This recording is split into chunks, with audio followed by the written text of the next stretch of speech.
bahasa seperti Java dan C++ memang kuat, tapi terlalu berat dan rumit untuk sekedar menjalankan fungsi-fungsi kecil di halaman web. Netscape, perusahaan pembuat browser terbesar saat itu, tahu kalau web butuh sesuatu yang lebih ringan.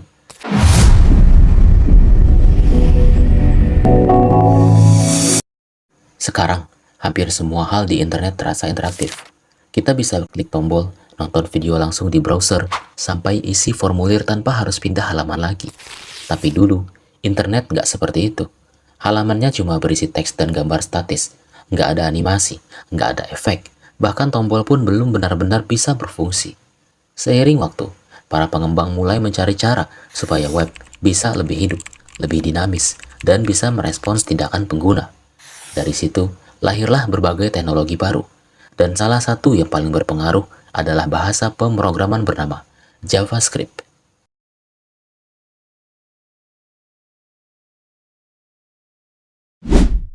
Kalau kita mundur ke awal tahun 1990-an, internet waktu itu masih sangat sederhana. Belum ada media sosial, belum ada video streaming, bahkan tampilan web pun masih hitam putih di sebagian besar komputer. Koneksi juga lambat, buka satu halaman aja bisa makan waktu beberapa menit. Tapi meskipun sederhana, web mulai menarik perhatian banyak orang.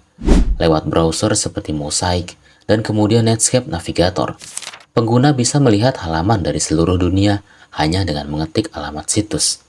Masalahnya, halaman-halaman itu cuma bisa menampilkan teks dan gambar. Kita bisa membaca, tapi nggak bisa benar-benar berinteraksi. Nah, di titik itu, muncul kebutuhan baru. Para pengembang ingin web yang bisa melakukan hal-hal yang lebih dinamis. Misalnya, menampilkan pesan pop-up, memvalidasi formulir sebelum dikirim.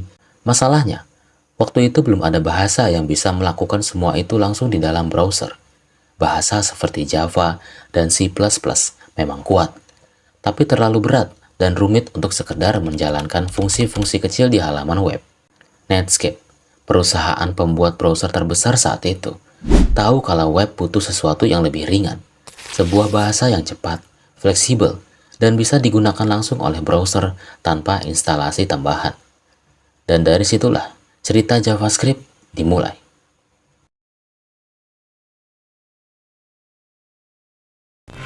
Go online at work or while working at home? Next time you're on the internet, go to the new Netscape.com. Tahun 1995, Netscape lagi berada di puncak. Browser mereka, Netscape Navigator, dipakai hampir di seluruh dunia. Tapi mereka tahu, kalau mau mempertahankan posisi itu, web harus bisa lebih dari sekedar menampilkan teks dan gambar. Okay, so what is the $64,000? Di saat yang sama, perusahaan lain juga mulai melirik internet. Salah satunya Microsoft, yang diam-diam menyiapkan browser tandingan, Internet Explorer. Persaingan mulai terasa, dan Netscape sadar mereka harus bergerak cepat. Untuk membuat web lebih interaktif, Netscape butuh sebuah bahasa pemrograman baru, ringan, mudah dipelajari, dan bisa langsung dijalankan di browser. Tugas besar itu diberikan ke seorang programmer muda bernama Brendan Eich. Brendan saat itu baru bergabung ke Netscape. Ia dikenal jenius, tapi yang dilakukan Netscape kepadanya bisa dibilang cukup gila. Mereka memintanya membuat bahasa pemrograman baru dalam waktu hanya 10 hari, yang bisa bekerja di browser, mudah digunakan, tapi tetap cukup fleksibel untuk masa depan. Brendan pun mulai bekerja. Bahasa itu awalnya diberi nama Mocha, kemudian diganti lagi LiveScript. Tapi tak lama kemudian, Netscape mengubah namanya lagi menjadi JavaScript. Sebagian karena ingin menumpang popularitas bahasa Java yang saat itu sedang naik daun. Padahal, keduanya sama sekali bukan bahasa yang sama. JavaScript bukan turunan dari Java, dan secara konsep pun berbeda jauh. Nama JavaScript mungkin keputusan marketing, supaya lebih menarik di mata publik. Namun siapa sangka, keputusan sederhana itu justru jadi langkah besar yang mengubah sejarah web untuk selamanya.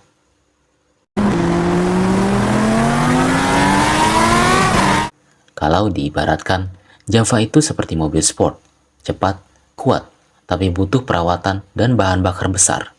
Sedangkan JavaScript itu kayak motor kecil yang gesit dan bisa dipakai di mana-mana.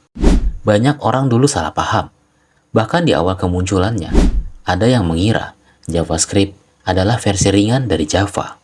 Padahal, sintaks, cara kerja, dan tujuannya berbeda jauh. Namun anehnya, justru karena kesalahpahaman itu, JavaScript malah cepat dikenal. Dan tanpa disadari, JavaScript mulai masuk ke setiap browser, setiap halaman web, dan perlahan-lahan jadi bagian penting dari internet modern.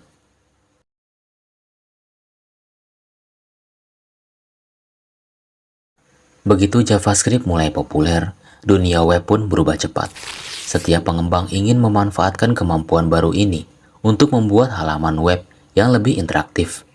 Tapi, di balik antusiasme itu, muncul masalah besar. Waktu itu, cuma ada dua browser yang benar-benar mendominasi, Netscape Navigator dan Internet Explorer dari Microsoft. Keduanya sama-sama ingin jadi yang terbaik, dan tentu saja, masing-masing punya cara sendiri dalam menjalankan JavaScript. Microsoft yang nggak mau ketinggalan, bahkan membuat versinya sendiri yang disebut JScript. Masalahnya, meskipun kedengarannya sama, JScript dan JavaScript nggak sepenuhnya kompatibel. Artinya, kode yang berjalan lancar di Netscape bisa aja error di Internet Explorer dan sebaliknya. Buat para pengembang web, ini mimpi buruk. Mereka harus menulis dua versi kode yang hanya memastikan situsnya bisa tampil normal di dua browser berbeda. Komunitas pengembang dan perusahaan teknologi mulai mendorong adanya standarisasi. Tujuannya sederhana, membuat satu pedoman resmi agar semua browser menjalankan JavaScript dengan cara yang sama. Dan pada tahun 1997, Badan Internasional bernama ECMA resmi membuat standar untuk bahasa ini. Nama standarnya ACMA Script. Jadi, kalau kamu pernah dengar istilah ACMA Script 6 atau AC6, itu sebenarnya versi resmi dari JavaScript, semacam aturan baku, supaya semua browser bicara dalam bahasa yang sama.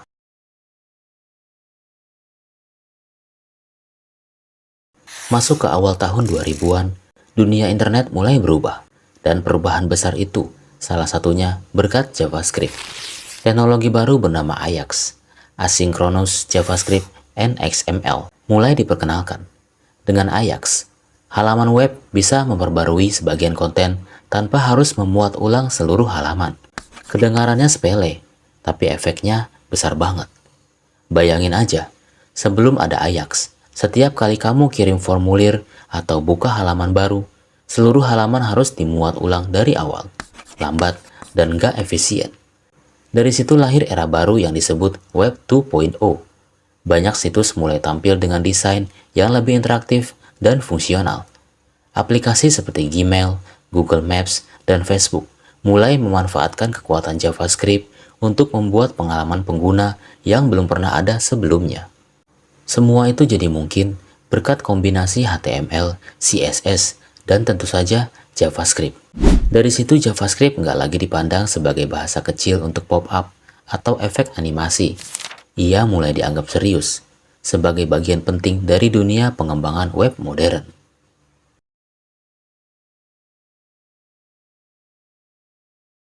Banyak pengembang mulai membuat alat dan pustaka baru untuk mempermudah penggunaan bahasa ini.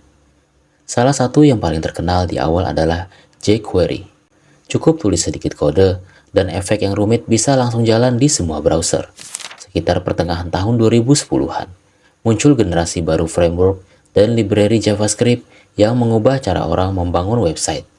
Ada Angular dari Google, React dari Facebook, dan Vue yang dibuat oleh komunitas. Ketiga nama ini membawa konsep baru yang disebut Single Page Application. Dengan SPA, halaman web bisa terasa seperti aplikasi desktop, cepat, interaktif, dan nggak perlu bolak-balik muat ulang halaman. Sementara di sisi lain, muncul juga terobosan besar bernama Node.js. Node.js membuka pintu baru. Sekarang JavaScript bisa dijalankan di server. Artinya bahasa yang dulu hanya dipakai buat halaman tampilan web, kini bisa dipakai untuk membangun seluruh sistem. Ia berubah jadi ekosistem besar dengan jutaan pengembang dan ribuan library yang terus berkembang setiap hari. Dengan munculnya berbagai library dan framework baru, bahasa ini mulai ikut main di dunia machine learning juga. Contohnya ada TensorFlow.js dari Google yang memungkinkan developer menjalankan model AI langsung di browser tanpa perlu server tambahan. Dari masa lalu yang sederhana hingga masa depan yang penuh potensi, JavaScript sudah membuktikan satu hal, bahwa terkadang sesuatu yang kecil dan dibuat terburu-buru bisa mengubah dunia selamanya.